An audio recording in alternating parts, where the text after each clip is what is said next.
প্রথমে আমরা জানব অহংকার কাকে বলে। এবার একটা হাদিস শোনেন সহিহ মুসলিমের।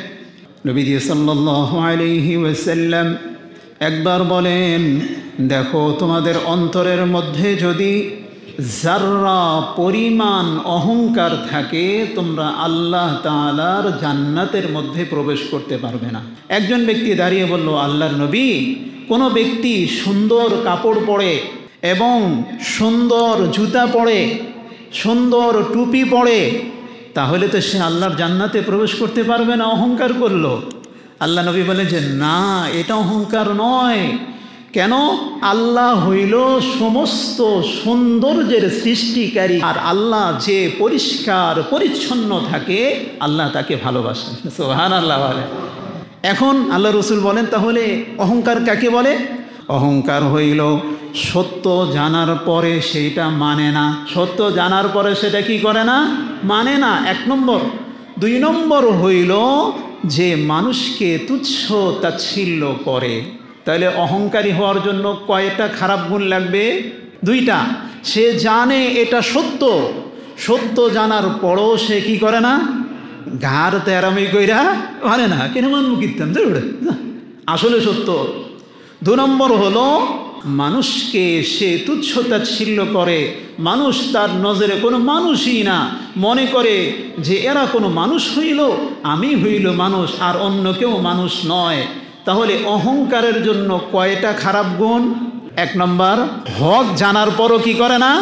মানে না, ঘাড়তারামি করে মানে না। মানুষকে তুচ্ছ তাচ্ছিল্য করা, এটার নাম কি? অহংকার। সুন্দর কাপড় পরলে, সুন্দর পাগড়ি বাঁধলে, সুন্দর আতর লাগালে সে অহংকারী নয়। অহংকারের কারণে দুনিয়াও শাস্তি হয়, আখেরাতেও শাস্তি হয়। বলে দুনিয়ায় কয়টা শাস্তি হয়? 1 নম্বর বলি, অহংকারীর মনে প্রাণে যেই জিনিসটা চায় তার বিপরীত হয়। 1 নম্বরে কি? মনে যে চায় তার কি হয়? বিপরীত হয়। বলে কেমনে? আমাদের সমাজে দেখবেন যারা অহংকারী রয়েছে অথবা বিভিন্ন টাকার গরমে যারা বিভিন্ন জিনিস হয়ে যায়, তারা দেখবেন তারা চায় আমাকে সকলে একটু সালাম দিক। চাই কি চাই না রে ভাই? সকলে আবার সালামও দেয়, সালাম আলাইকুম, সালাম আলাইকুম। সালামের সিস্টেম তো আবার আছে, নির্বাচনী সালাম দেয়, সালাম আলাইকুম। আচ্ছা ভাই, সালাম আলাইকুম সালাম হয়েছে, সালাম আলাইকুম কি সালাম হয়েছে, কিন্তু দেয়, তারাও খুশি হয়ে যায়, যাক আমাকে সালাম দিয়েছে। আচ্ছা, কিছুক্ষণ যাওয়ার পরে, এই একদিক দিকে যাওয়ার পরে একটা গালি দিয়ে, গালি নাই দিলাম, গালি দেওয়ার কারণ বদমাইশটা মরে না কিনলে গে, তাতে মরে যা। আচ্ছা বলেন, এটা কি সম্মান হইল না অসম্মান হইল? তো হে যা চায় তার কি আসে? বিপরীত আসে। 1 নম্বর দুনিয়ার শাস্তি। 2 নম্বর শাস্তি হলো, ইমাম নববী রহমতুল্লাহ আলাইহি বলেন যে 2 নম্বর শাস্তি হলো সে আল্লাহ তাআলার আয়াত এবং আয়াতসমূহ, রসুলের হাদিসসমূহ থেকে উপদেশ গ্রহণ থেকে সে বঞ্চিত হয়। কি হয়? বঞ্চিত হয়। দেখবেন অনেকে অহংকারের কারণে ওলামাদের কথা শুনতে চায় না। সরকারি হুজুরের বেতন তো আমিই দিই, শুনবো কি লেগা? আপনারা না, সকালে কিছু মানুষ আছে এমন, হেরো শুনতে চায় না, এরা শুনবেও না, এর কোরআন শুদ্ধ না। একদিন আইসা সে হুজুরকে বললো না, গোপনে যায়, হুজুর আমার কোরআনটা শুদ্ধ না, আমি তো এখানের খেদমতে আছি, আমার একটু কোরআনটা শুদ্ধ করে দেন। কেন যাবে না? অহংকার। আমার গেলে একটা মান সম্মান আছে না, এই মান সম্মান সব কিছু ডুবিয়েছে। এটা মান সম্মান না, এটার নাম হলো অহংকার। এটার নাম কি রে ভাই? অহংকার। তাইলে অহংকার 2 নম্বর কারণ হইল আয়াত সমূহ চিন্তা ভাবনা উপদেশ গ্রহণ করার সে কি পায় না, বঞ্চিত হয়। 3 নম্বর হইল অহংকারী দুনিয়াতে সে শাস্তি পেয়ে যায়। কি পেয়ে যায় রে ভাই? শাস্তি পেয়ে যায়, দুনিয়াতেই সে শাস্তি পেয়ে যায়। বলে কেমন? হযরত সালমা ইবনে আকওয়া রাদিয়াল্লাহু আনহু বলেন, রাসূলুল্লাহ সাল্লাল্লাহু আলাইহি ওয়াসাল্লাম বলেছেন, তিরমিজি শরীফের হাদিস নম্বর 2000, আল্লাহ তাআলা রসুল বলেন, একজন মানুষ সর্বদা যখন অহংকার করতে থাকে, 1বার 2বার অহংকার করলে ভিন্ন কথা, যখন সর্বদা সে অহংকার করতেই থাকে, এই অবস্থায় তার নাম ফেরেশতাদের লিস্টিতে হয়ে যায় জাব্বারিন। কি হয়ে যায়?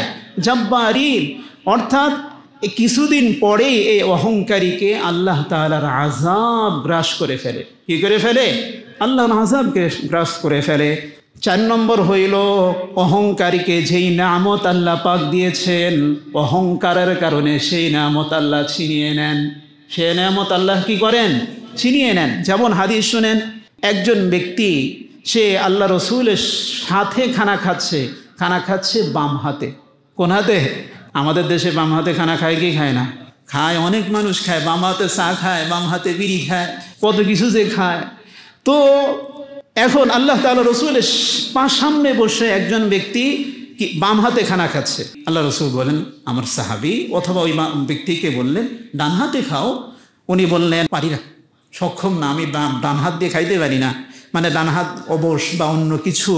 ওই ব্যক্তি যাওয়ার পরে আল্লাহ রসুল বললেন, তোমরা কি জানো নি এই ব্যক্তির কি সমস্যা? বলে, এই ব্যক্তি যে বলল আমি খাইতে পারি না ডান হাতে, শুনো এই ব্যক্তির অহংকার কারণে এমনটি করেছে। রসুল বললেন সে যেমনি বলেছে এমনটি হবে, অর্থাৎ সে কিছুদিন না কয়েকদিন পরে আর ডান হাতে সে খাইতেই পারে না, মানে অবশ হয়ে গেছে। নাউযুবিল্লাহ বলেন। তাহলে অহংকারী ব্যক্তি সে দুনিয়াতে তাকে যেই নিয়ামত দান করা হয়েছে এই নিয়ামত থেকে সে বঞ্চিত হবে। আল্লাহ আমাদের সকলকে হিফাজত করুক, সকলে বলেন আমিন। 5 নম্বর হইল ভূমিধস এবং কবরের আযাব হবে অহংকারী ব্যক্তির জন্য। যেমন আপনারা জানেন, মুসার উম্মতের মধ্যে একজন ব্যক্তিকে আল্লাহ তাআলা অঢেল সম্পদ দান করেছিল। বলে কত সম্পদ জানেন? ওই ব্যক্তির সম্পদের গোডাউনের চাবিটা বহন করার জন্য 70টা উট লাগতো। আমাদের পৃথিবীতে এমন বিল গেটস সহ এত ব্যক্তিরা আছে, এতটা চাবি ধনভাণ্ডার। আল্লাহ রাসূল বলেন, কোন একজন ব্যক্তি সে যাচ্ছিল ইয়ামশি ফি হুল্লা, সুন্দর কাপড় পরে, ইউজিবুহু নাফসুহু, সে নিজেকে অহংকার করছিল, মুরাজ্জালুন জুম্মাতাহু, চুল আশ্রাইতে সে যাচ্ছিল, খাসাফাল্লাহু বিহি, আল্লাহর জমিন তাকে ধসিয়ে নিল। আল্লাহর জমিন তাকে কি নিল? ধসিয়ে নিল। কার নাম কি? কারুন। আল্লাহ রসুল বলেন, ফাহুয়া ইয়াতাজালজালু ইলা ইয়াউমিল কিয়ামা, সে কিয়ামত পর্যন্ত সে আযাব ভোগ করতে থাকবে, মানে ডাবতেই থাকবে। এক তর্জমা হইল আযাব ভোগ করতে থাকবে, আর এক অনুবাদ হলো সে ডাবতেই থাকবে। এখন বলেন, এই যে অহংকার কারণে কার শাস্তি হইল?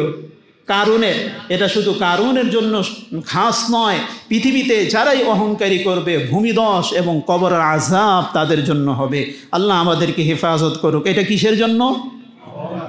অহংকারের জন্য। দুনিয়া না আখেরাতে? দুনিয়াতে। এবার আখেরাতে আসেন। আখেরাতে তাদের জন্য থাকবে কয়েকটা শাস্তি। 1 নম্বর হইল আল্লাহ অহংকারী ব্যক্তি ধ্বংসশীল লোকদের সাথে হাসর হবে। অহংকারী ব্যক্তির হাসর হবে কাদের সাথে? ধ্বংসশীল। বলে ধ্বংস কারা? আল্লাহ রসুল বলেন, সালাসাতুন লা ইয়াসআলুহুম, 3 জন ব্যক্তি এমন রয়েছে যাদের সাথে আল্লাহ তাআলা কিয়ামতের ময়দানে এমন অবস্থায় তারা উপস্থিত হবে, নাযাআল্লাহু রিদাই, একজন ব্যক্তি হলো যাদের সাথে আল্লাহ তাআলা কিয়ামতের ময়দানে কথাই বলবেন না। তাদের মধ্যে একজন ব্যক্তি হলো অহংকারী ব্যক্তি। আচ্ছা, যেই দিন আল্লাহর রহমত ছাড়া, যেই দিন আল্লাহর রহমতের আরশে ছায়া ছাড়া, যেই দিন কোথাও মানুষের ঠাঁই থাকবে না, সেই দিনের মধ্যে যদি আল্লাহ আমার উপরে সন্তুষ্ট না থাকে, সেই দিন আলামত কি? ধ্বংসের আলামত নাকি সফল কাম হওয়ার আলামত? আল্লাহ রসুল বলেন, যে ব্যক্তি আল্লাহর চাদর নিয়ে টানাটানি করে। কার চাদর? আল্লাহর আবার চাদর আছে নাকি? আল্লাহ তাআলা রসুল বলেন পরবর্তী অংশে, ফাইন্না রিদাহু কিবরিয়াউ, বলে আমার চাদর হইল অহংকার। আমার চাদর কি? অহংকার করা কার সাথে? অহংকার করা মানুষের সাথে না, অহংকার করা একমাত্র সাজে কার? আল্লাহর সাজে। আল্লাহ বলেন, ফাইন্না রিদাহু কিবরিয়াউহু ওয়া ইজাইরুহু ইজ্জাহ, এবং আল্লাহ বলেন আমার পিরহান বা আমার লুঙ্গি হইল ইজ্জত। সুতরাং যে কেউ এগুলো নিয়ে টানাটানি করবে, অর্থাৎ নিজের মধ্যে অহংকার বশত এগুলো করবে, আল্লাহ তাআলা তার সাথে কিয়ামতের ময়দানে কি করবেন না? কথাই বলবেন না। 2 নম্বর, কিয়ামতের দিন অহংকারীরা রসুলের নিকট সবচেয়ে ঘৃণিত হবে, সবচেয়ে ঘৃণিত। আরে বাবা, রসুল যখন হাউজে কাউসার নিয়ে থাকবেন, আল্লাহ আমাদের সকলকে নসিব ফরমায়, আল্লাহ তাআলার রসুলের হাউজে কাউসারের পানি যে এক ঢোক পান করবে, আল্লাহ তাআলার রসুল বলেন লাম ইয়াজমানহু আবাদা, জান্নাতে যাওয়া পর্যন্ত তার তৃষ্ণা লাগবে না। সুবহানাল্লাহ। এই সময় রসুল যদি অহংকারীর উপরে অসন্তুষ্ট থাকেন, তা আমাদের কি অবস্থা হবে? এই জন্য অহংকার ছাড়তে হবে না করতে হবে? 3 নম্বর বিষয় হইল অহংকারীর জন্য, অহংকারীর উপর আল্লাহ তাআলা ক্ষুব্ধ থাকবেন, অর্থাৎ রাগান্বিত থাকবে। 4 নম্বর হইল আল্লাহ সুবহানাহু ওয়া তাআলা 4 নম্বর বিষয় দেখেন, কিয়ামতের ময়দান একটি হাদিস শুনেন, লাঞ্ছিত অবস্থায় অহংকারীরা হাসরের ময়দানে উপস্থিত করা হবে। বলে কেমন?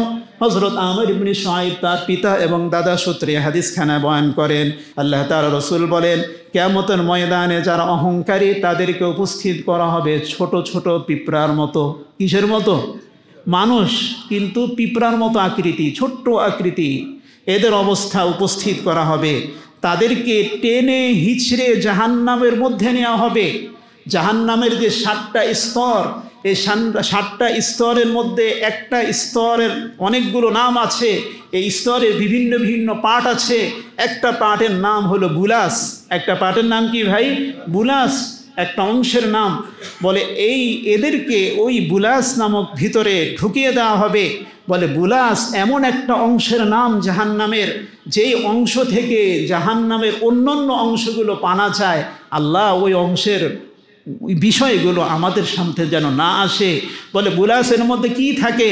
বলে জাহান্নামীদের যত বমি, রক্ত, পুজ সবগুলো ওইটার মধ্যে যায় জমা হয়ে যায়। আর যারা ওই অহংকারী ওইটার মধ্যেই তাদেরকে ঢুকানো হবে।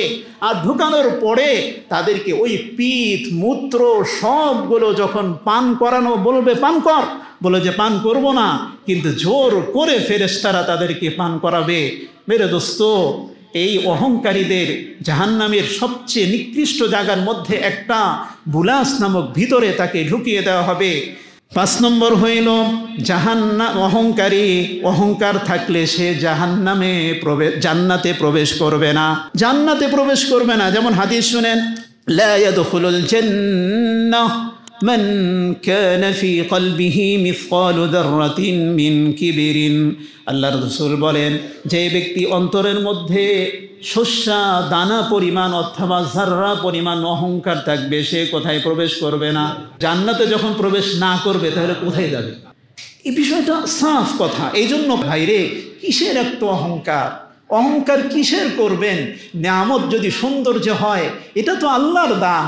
আর যদি আপনি কোটি কোটি টাকা হন, মালিক যদি হন, এটা তো সম্পদ তো হইল পানির মতো। কিসের মতো ভাই? প্রবাহমান পানির মতো। আপনি মনে করেন আজকে কোটি টাকার মালিক, কালকে যদি রাত্রে যদি আপনার ওই ফ্যাক্টরির মধ্যে আগুন ধরে যায়, সব কিছু যদি জ্বলে যায়, তাহলে আপনি দ্বিতীয় দিন ফকির। তাইলে এই মালের উপরে ভরসা কি আছে? আপনার দৃষ্টান্ত আপনারা দেখেছেন, ওই যে তুরস্কে যখন কি হলো, ওই ভূমিকম্প হলো, ওই ভাড়াটিয়া উনি বলেন যে আমি 4 মাস পর্যন্ত ভাড়া দিতে পারি না। ওই দিন সকালে আমাকে বাড়ির মালিক বলল, ভাই তুমি যদি ভাড়া না দিতে পারো, কালকে তোমাকে তোমার বিল্ডিং থেকে, রুম থেকে তাড়িয়ে দিব। সে বলেন যে আল্লাহ কি বিধান। দ্বিতীয় দিন সকালে, রাত্রে ভূমিকম্প হলো, সকালে তার সাথে আমার সাথে তার তাবু, বাড়িওয়ালার তাবু। আমি ওই রুটির জন্য লাইন ধরি, কোটিপতি বাড়িওয়ালাও কি ধরে লাইন ধরে? রুটির জন্য লাইন ধরে। তাহলে আমি আর ওর মধ্যে পার্থক্য কোথায়? এই জন্য মেরে দোস্ত, এই যে নিয়ামত যে আল্লাহ তাআলা দিয়েছেন, এগুলো অহংকার করার জন্য নয়, বরং এগুলোকে আল্লাহ তাআলার নিয়ামতকে জেনে, এগুলোকে নিজেকে ছোট মেনে আল্লাহ তাআলার নিয়ামতের সৎ ব্যবহার করা, আল্লাহ তাআলার নিয়ামতের সৎ ব্যবহার করা। আল্লাহ তাআলা আমাদের সকলকেই নিয়ামতের সৎ ব্যবহার করে অহংকার থেকে বাঁচার তৌফিক দান করুক। সকলে বলুন আমিন। ওয়া আখির দাওয়ানা আলহামদুলিল্লাহি রাব্বিল আলামিন।